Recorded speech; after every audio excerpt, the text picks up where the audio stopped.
Assalamualaikum warahmatullahi wabarakatuh.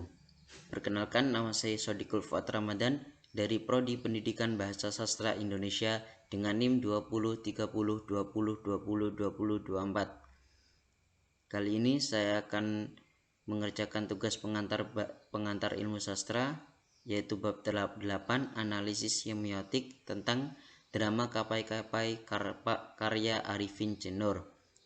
A. Latar belakang masalah. Naskah drama Kapai-Kapai karya Arifin C. Noor muncul dalam khazanah kesusastraan Indonesia bertepatan dengan terjadinya konstelasi politik Indonesia, yaitu tumbangnya Orde Lama dan munculnya Orde Baru. Sebagai konteks sosiokultural, bukan tidak mungkin karya ini mengungkapkan isu sosial yang berkembang dalam situasi seperti itu.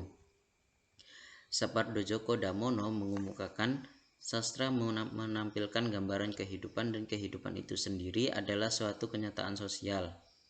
Keterlibatan karya sastra dengan struktur sosial termasuk medium bahasa dengan peralatan struktur intrinsiknya sesungguhnya merupakan keterlibatan secara tidak langsung. Keterlibatannya konseptual. Dalam konsep teori semiotik, wacana sastra merupakan sistem struktur tanda yang terdiri antara penanda dan petanda. Model semiotika Roland Barthes, salah seorang tokoh teori semiotik, tidak hanya diterapkan pada analisis bahasa sebagai salah satu aspek kebudayaan, tetapi juga dapat digunakan untuk menganalisis unsur-unsur kebudayaan.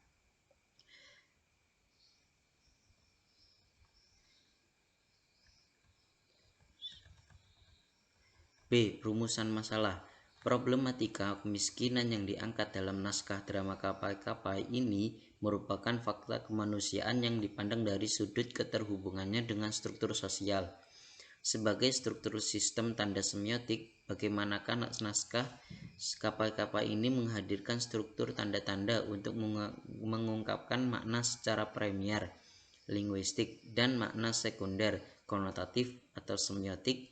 Hal inilah yang menjadi fokus kajian ini. C. Rancangan penelitian.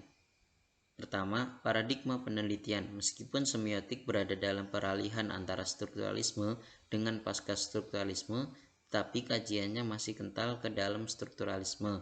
Demikian juga teori ini mengambil dasar pemikiran strukturalisme dari para peletak dasar teori strukturalisme.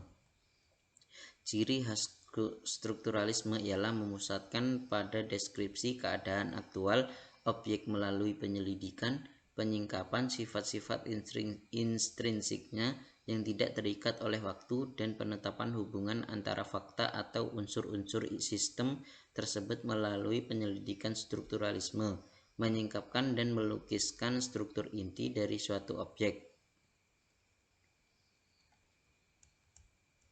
2. Teori semiotik Roland Barthes.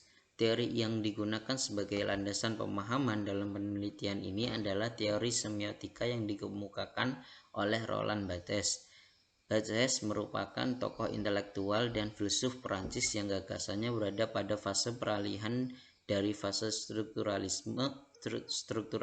dan pasca strukturalisme.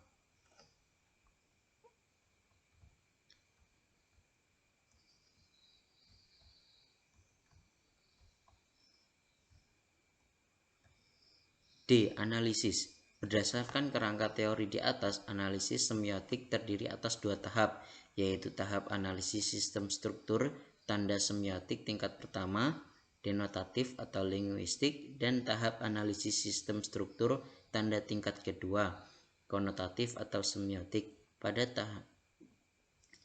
tahap pertama, dilakukan pembacaan teks sastra secara heuristik untuk menemukan makna linguistik. 1. Sistem struktur tanda semiotik tingkat pertama.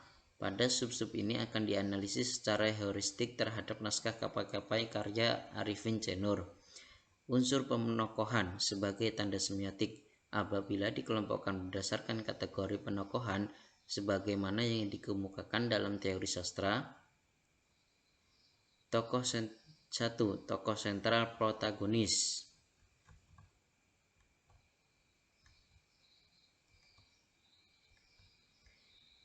Abu adalah juga seorang yang jauh dari nilai-nilai agama. Melalui tokoh kakek, Abu mendapatkan nasihat. Ya, mungkin itu saja yang dapat saya sampaikan. Bila ada tutur kata yang kurang sopan, saya mohon maaf. Wassalamualaikum warahmatullahi wabarakatuh.